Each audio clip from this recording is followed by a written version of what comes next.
Hi, good morning. I'd like to call to order the Portsmouth Port and Industrial Commission regular meeting for Tuesday, November 25th, 2025. Roll call, please. Mr. Barrow is absent. Mr. Foster is absent.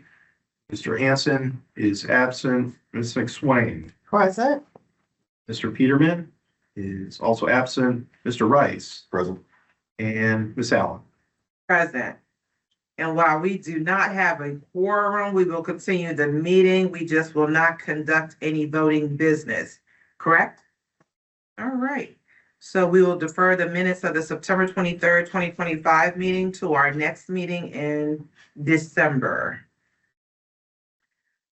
We will move on to old business. We have our Port of Virginia update. Good morning, Chris Gullison. Good morning, Madam Chair, and happy holidays to the people at the board. It's an exciting week as we go into Thanksgiving and obviously the Christmas holidays. I do want to bring forth an update from the Port of Virginia.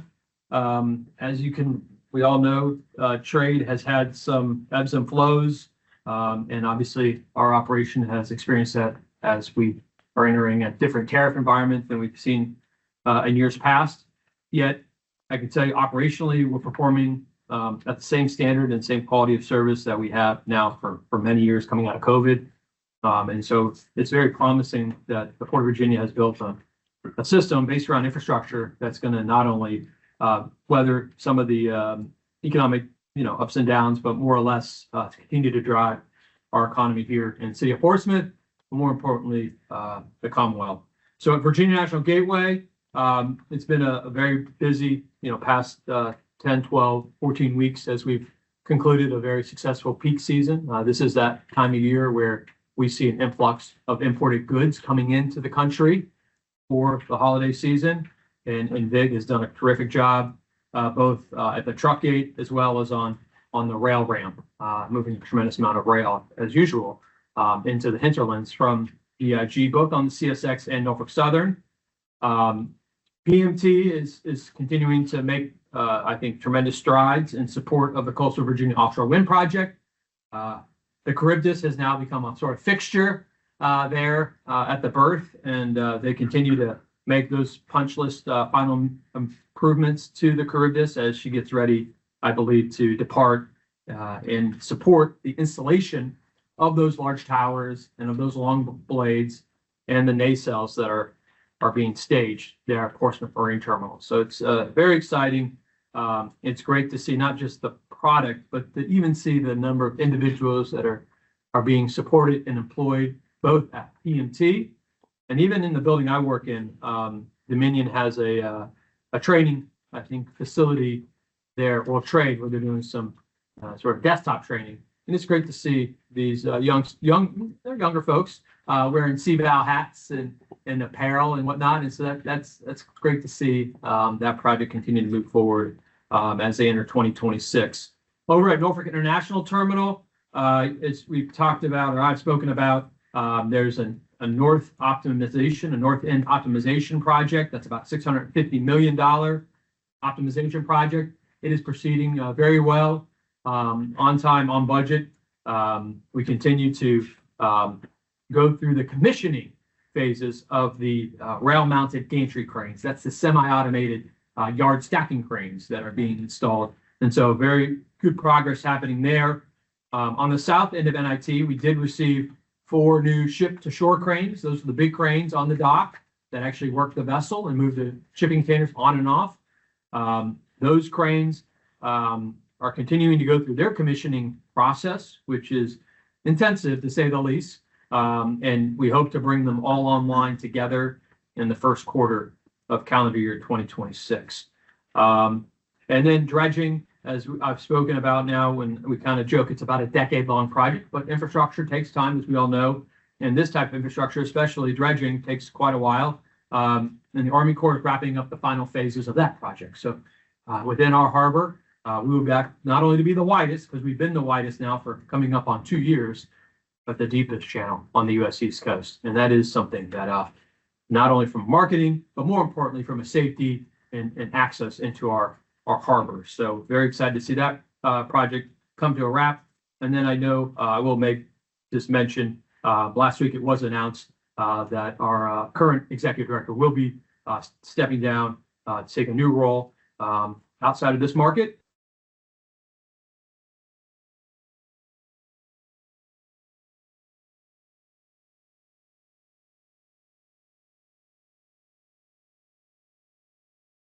Apologies, but we are back in business. Sorry for the delay and disruption. Okay.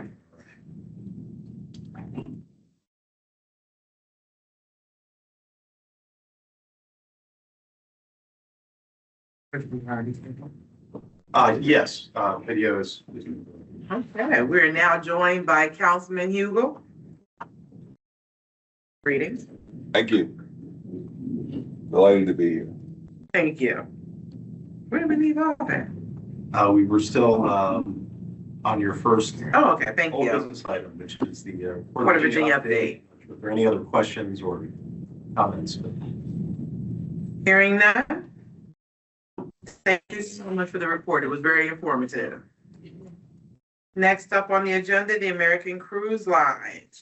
Yes, Madam Chair, as everybody recalls, a goodly number of representatives of this body and council people took a tour of the American Patriot, the vessel that was docked out here in the waterfront on November 1st. Very impressive. It really was, in addition to the dessert that they shared with us all on board. But a number of things were revealed in that exchange with the captain, who was a senior guide, very experienced individual.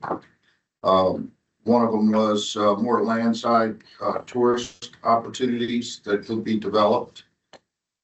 So we have met with our tourism folks and are working toward connecting the two groups, American Cruise Lines and our tourism folks, and are working on possibly developing different venues and different activities on the land side.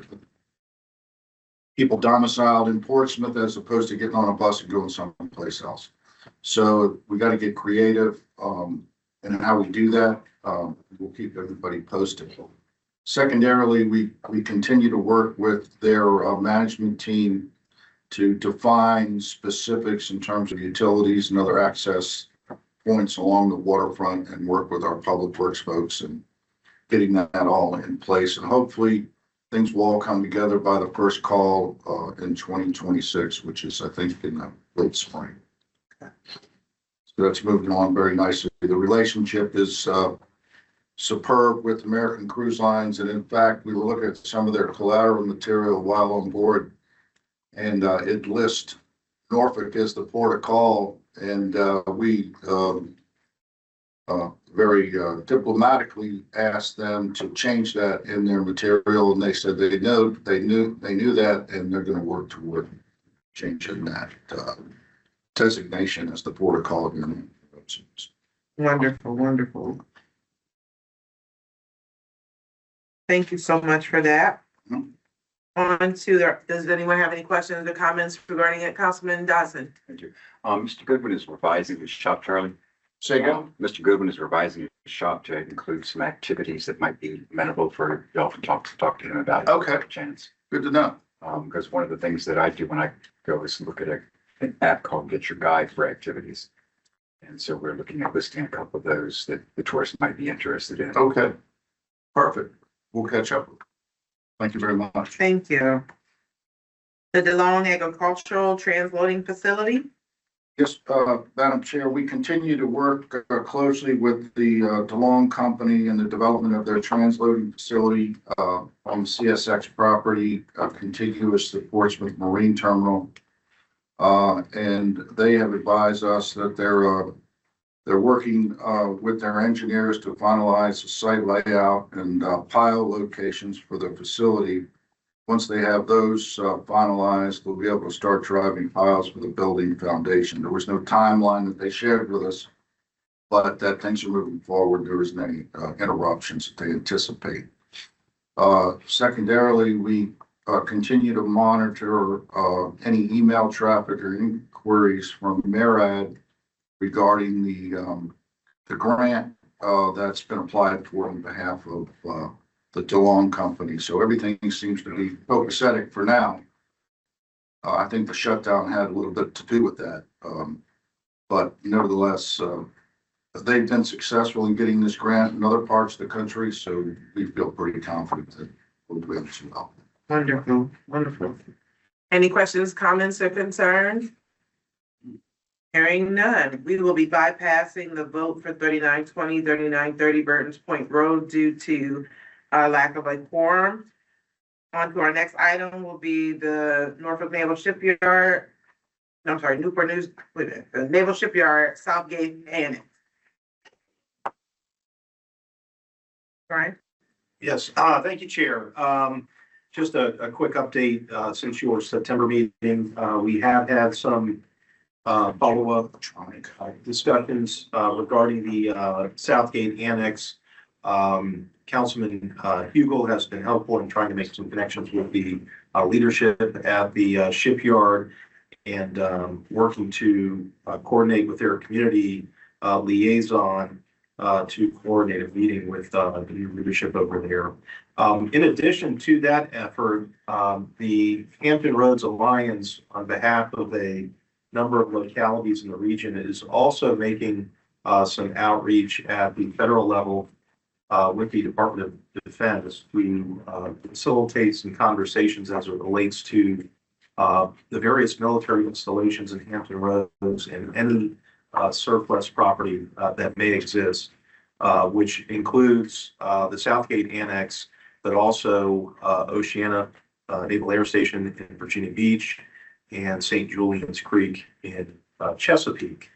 So the Alliance and their representatives have done some outreach to the DoD, and I believe in December they will be meeting in Washington to have a conversation about how they can help move the needle with respect to these various locations that have been talked about for many years, but seem to fall victim to various changes in command. So the Alliance is taking the lead at the regional level to help push some of these local initiatives forward. So we will keep you informed of that progress, but most immediately is the meeting here at the local level, which we're going to work to coordinate here coming weeks.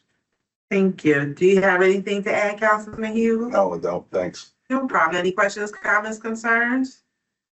Hearing none. We're moving on to the 2025 VMA International Trade Symposium.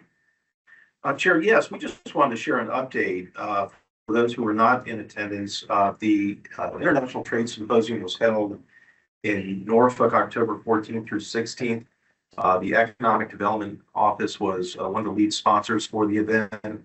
Our team members were present over the course of the conference and had a number of engagements with businesses that were in attendance.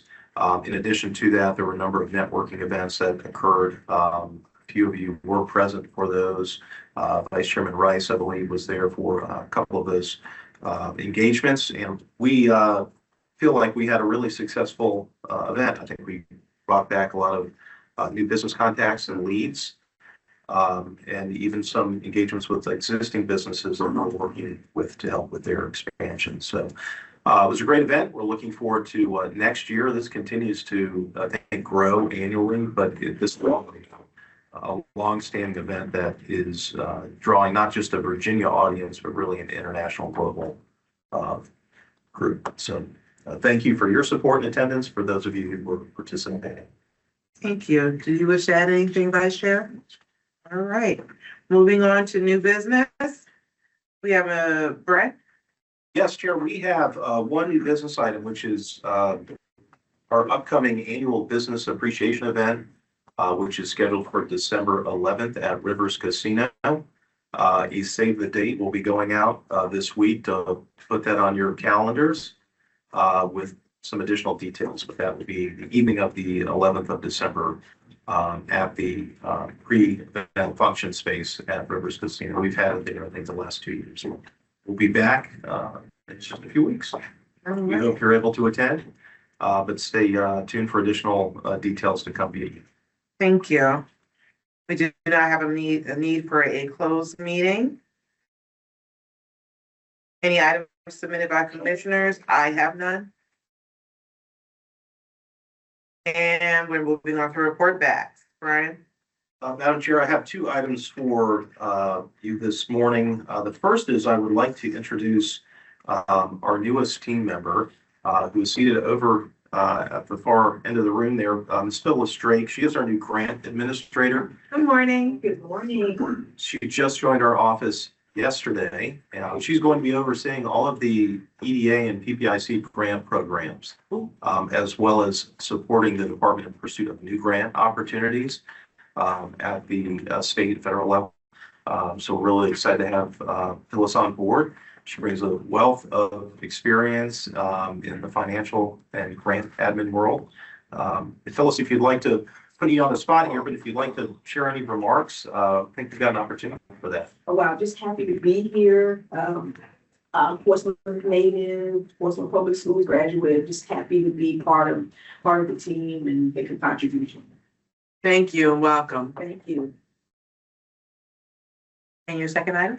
The second item is Mr. Foster, Commissioner Foster, who's not able to attend today, did share with me a report back on his attendance at the October meeting of the Virginia Port Authority Board. And he had shared a couple of updates that I'd like to pass along to the commission. The first is the retirement of the police chief has occurred, and there's a new chief being appointed. The current chairman ended his appointment, and a new one is being appointed as well. The transportation secretary, which is Secretary Shep Miller, has provided his farewell since he's going to be replaced with the new incoming administration in January. 100% construction has been completed at PMT, as well as any improvements that Dominion Power is making on the terminal. Dredging has started on the southern branch. I believe Mr. Gullickson had mentioned that. And there's been a slight decrease in the port's numbers due to terrorists. And that concludes Mr. Foster's report. Thank you. Anything to add to that, gentlemen? To Captain Snow is the incoming police captain. And Captain McLaren, she's retiring, and she's handed the reins over to Captain Snow, who's been with the port for, I know, at least 13, 14 years, the time I've been there and stuff. And then Mr. Kirk, I believe it's Bill Kirk, but Mr. Kirk, I believe, is our incoming board chairman, replacing Mr. Lane, who his time as board chair had come to an end. That's a change. Okay. I have no other pressing issues on our agenda, There are no other items for consideration. so we will consider this meeting adjourned. Everyone have a great Thanksgiving and holiday, and eat a lot.